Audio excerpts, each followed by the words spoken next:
You're 7 years old. Your mother doesn't cry as she watches you leave. She doesn't hold you close or whisper that she'll miss you. Instead, she hands you a single, rough cloak and speaks 5 words that will define the rest of your life. Return with your shield, or on it. You don't understand yet that you'll never sleep in her home again, that the warmth you've known until this morning has just ended forever, that your body no longer belongs to you. It belongs to Sparta. Before we dive deeper into this story, I'd love to know where in the world you're watching from. It amazes me how a system from 2,500 years ago still sparks such intense curiosity across every continent. Drop your location in the comments. This wasn't just childhood. This was the beginning of the most ruthless human engineering experiment ever designed by an ancient civilization. What happened in Sparta between the 8th and 4th centuries BCE wasn't education. It was manufacture. The creation of living weapons through a process so systematic, so coldly calculated, that it makes modern dystopian fiction look merciful by comparison. Because Sparta didn't raise children. It forged instruments of war, and that forging didn't begin on a battlefield or in a training yard. It began in the most intimate space imaginable, the bedroom. Forget the romantic myths of the 300 heroes standing against impossible odds. Behind that legend lies a disturbing truth, a society that controlled human reproduction with the precision of a blacksmith selecting metal, that inspected newborns like livestock, and that turned the most private human acts into transactions of state. To understand how Sparta created the most feared warriors of the ancient world, you have to understand what they sacrificed to do it. Not just comfort or freedom, but something far more fundamental, their humanity itself. The system began with a simple premise that would echo through their entire civilization. Individual desire means nothing. In Sparta, you didn't choose who you loved. You didn't choose who you married. The state, represented by elderly magistrates hardened by decades of warfare, made those decisions for you. These men examined young Spartan males the way farmers inspect breeding stock. They measured height, assessed muscle structure, studied family lineage. They were looking for genetic promise, not personal chemistry. The ideal male stood tall and broad-shouldered, born from a line of decorated warriors. The ideal female possessed wide hips, robust health, and a frame built for endurance. Beauty mattered, but not for the reasons you might think. Attractiveness signaled genetic fitness, nothing more. These weren't romantic pairings. They were strategic genetic unions engineered to produce superior offspring. The ancient historian Plutarch documented these practices with a mixture of fascination and unease, noting that Spartans treated marriage as a duty to the state rather than a bond between individuals. What's remarkable and deeply unsettling is how completely this system invaded even the concept of marital fidelity. Imagine a celebrated warrior whose wife struggles to conceive. Across the city lives a woman of exceptional health and fertility, married to an older, less impressive man. In any other Greek city-state, what happened next would be considered adultery, a crime punishable by death or exile. In Sparta, it was civic duty. The warrior would approach the woman's husband with a proposal sanctioned by law. "Allow me to father a child with your wife." And often, shockingly often, the husband agreed. This wasn't cuckolding in the way we understand it. It was a calculated transaction. The woman's womb could be loaned to the state's genetic project. The resulting child would strengthen both households. Producing a robust warrior, regardless of biological paternity, brought honor to everyone involved. Plutarch records cases where aging Spartan men actively sought out younger, stronger males to impregnate their wives. The goal wasn't happiness or emotional fulfillment. It was the perfection of the bloodline. Concepts like romantic love or sexual fidelity dissolved beneath the weight of eugenic ambition. Your body, your reproductive capacity, your most intimate moments, none of it belonged to you. It all belonged to Sparta. This philosophy crystallized in the most horrifying way imaginable when a child was finally born. There was no celebration, no joyful announcement. Instead, the newborn was taken from its mother and carried to a place called the Laish, a gathering hall where the Gerousia, a council of elderly warriors, waited to pass judgment. Picture these men, scarred veterans who had survived countless battles, who had watched friends die, who had killed without hesitation. They had seen so much death that life itself had become a calculation. They examined each infant with clinical detachment, checking limbs, spine, the strength of its cry. They were searching for any sign of weakness, any suggestion of imperfection. This inspection wasn't cruelty for cruelty's sake. To Spartan logic, it was survival. They were a tiny warrior caste surrounded by hostile neighbors and ruling over enslaved helots who outnumbered them 10-1. In such a precarious position, they believed weakness was existential danger. A frail child didn't just burden its family, it threatened the entire state's military capacity. Mercy today, they reasoned, could mean destruction tomorrow. If the council deemed the infant acceptable, it was returned to its family. But even then, the child wasn't truly theirs. From its first breath it belonged to Sparta, already marked as a future soldier. But if those ancient eyes detected weakness, a twisted limb, shallow breathing, anything suggesting fragility, the verdict was swift and final. The infant was carried to the barren slopes of Mount Taygetus, to a chasm called the Apothetae, the deposits. There, in darkness, the newborn was abandoned to cold, exposure, and wild animals. Archaeological excavations in the area have uncovered skeletal remains that support these ancient accounts, tiny bones bearing witness to a practice that seems impossibly cruel by modern standards. The Spartans didn't see it as murder. In their world view, they were simply returning to nature what nature had created imperfectly. It was a ritual offering to the principle of collective strength over individual life. And it worked. By eliminating those they deemed weak, by breeding only from the strongest stock, they created generation after generation of physically exceptional warriors. But passing that initial inspection was merely the beginning. For those first 7 years, a Spartan child lived with family, experiencing something resembling normal childhood.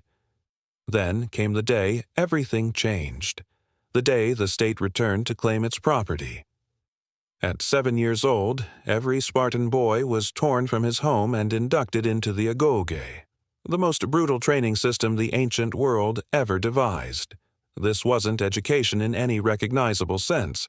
It was systematic dismantling of the individual and rebuilding him as an instrument of war. Picture it from a child's perspective. You're separated from your mother, who doesn't weep or protest. You're marched to a communal barracks where you'll live for the next 23 years. Your new family is your agila, your training unit. Your new father is an instructor whose job isn't to nurture but to harden you through pain. The first lesson of the agoge was deprivation.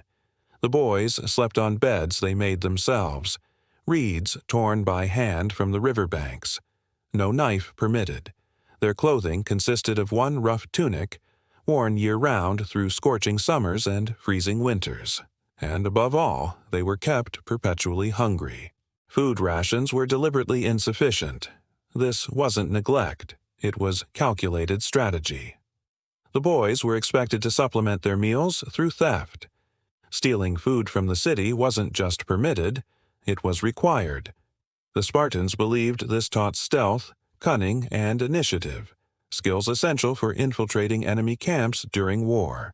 But here's the twist that reveals the system's psychological genius. If you were caught stealing, you were brutally flogged. Not for stealing, for being incompetent enough to get caught. The punishment wasn't about morality, but effectiveness. Success justified any action. Failure had no excuse. This lesson cut deep. On the battlefield, being caught meant not just your death, but the death of everyone fighting beside you. The philosopher Plutarch recorded a story that encapsulates this ethic perfectly. A Spartan boy stole a fox and hid it under his cloak. When questioned by instructors, the fox began tearing into his flesh. Rather than reveal his theft and face punishment for incompetence, the boy stood silent as the animal clawed his stomach. He died from his wounds without making a sound. The Spartans praised his self-control. Whether this story is literally true or symbolic, it reveals what Sparta valued: absolute commitment to appearing strong, even unto death. But physical deprivation was only the foundation. The real warfare of the agoge was waged inside the mind. The human body adapts to hunger and pain. The true challenge was breaking and remaking the psyche, creating warriors who valued collective strength over individual survival, who could endure interrogation without breaking, who could kill without hesitation. One weapon in this psychological arsenal was enforced silence. Our word laconic, meaning brief in speech, comes from Laconia, Sparta's region. This isn't coincidence. Spartan boys learned that words were tools, not toys. Idle chatter, foolish remarks, or unnecessary questions brought punishment. Instructors posed rapid-fire questions designed to trap them. Hesitation or unclear thinking resulted in pain. Sometimes the instructor would bite the offender's thumb, a small but memorable lesson in thinking before speaking. Yet the cruelest psychological torment came not from instructors, but from each other. The agoge's hierarchy ensured that older boys, called airenes, ruled the younger ones as tyrants, commanders, and tormentors combined. At meals, they launched verbal ambushes. Who is the bravest man in Sparta? What do you think of yesterday's battle? Is theft honorable? There were no right answers, only traps. A stumble, a pause, the wrong tone, all invited mockery or violence. Humiliation was public, constant, and designed to forge minds that could stay cold under pressure. This wasn't random bullying. It was institutionalized cruelty with a purpose: to create warriors who could think clearly during interrogation, who could navigate political intrigue, who could suppress emotion during combat.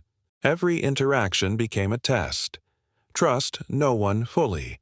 Expose others' weaknesses. Hide your own. These became commandments. Aggression earned respect. Vulnerability invited destruction.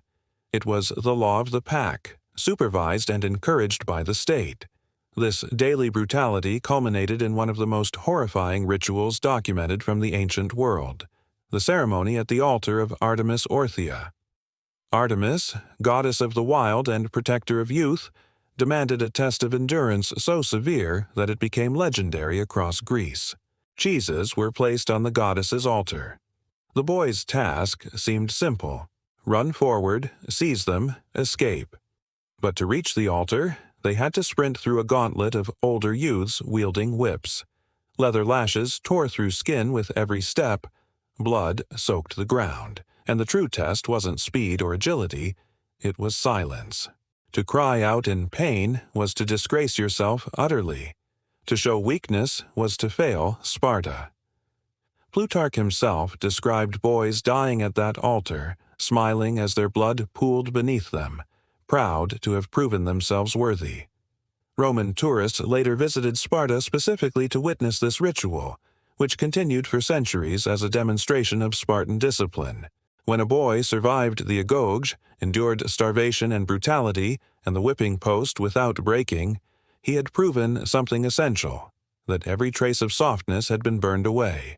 But proving you could endure pain wasn't enough. Sparta demanded one final test: proof that you could inflict it without hesitation or remorse. That proof came through the cryptaia, the most disturbing institution in Spartan society. It wasn't a regular military unit, it was a covert death squad, and participation in it was both an honor and a test of absolute loyalty. To understand the cryptaia, you must grasp Sparta's greatest fear. The warrior caste numbered perhaps 8,000 full citizens. The helots, enslaved people who worked Spartan lands, numbered over 100,000. Sparta lived in constant terror of revolt. Their solution was preemptive terror. Each year, elite graduates of the agoge, the strongest, most cunning, most ruthless, were sent into the countryside with only a dagger and minimal provisions. They were ordered to hide by day, move by night, and kill helots, not randomly, but strategically. They targeted the boldest, most capable helots, those who showed leadership qualities, who stood taller than the rest. This was systematic culling of potential rebellion before it could organize. And, to make it legal, the Spartan government performed a chilling ritual. The ephors, Sparta's ruling magistrates, formally declared war on the helots every single year. Once declared enemies of the state, helots could be killed without it counting as murder. The killers of the Cryptia weren't criminals. They were soldiers carrying out lawful orders. This final test completed the transformation. The Spartan had proven he could kill in cold blood, without anger or fear, simply because the state commanded it. Mercy had been completely excised from his heart. At 30 years old, finally, a Spartan could leave the communal barracks.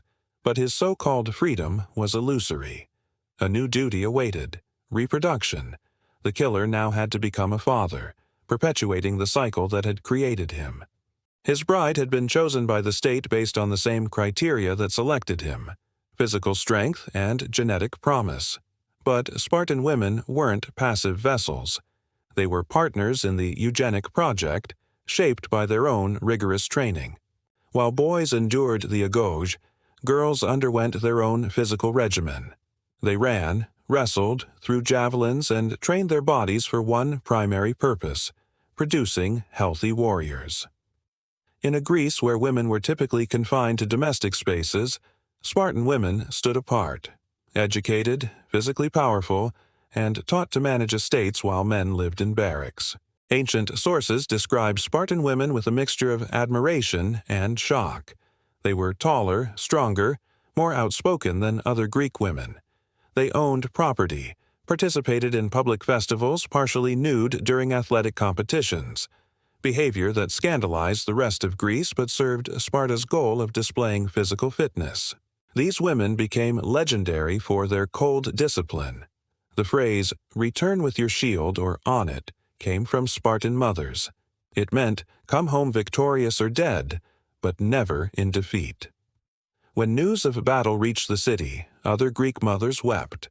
Spartan mothers asked only, "Did we win?" One account tells of a woman who killed her own son for fleeing battle. They weren't victims of the system.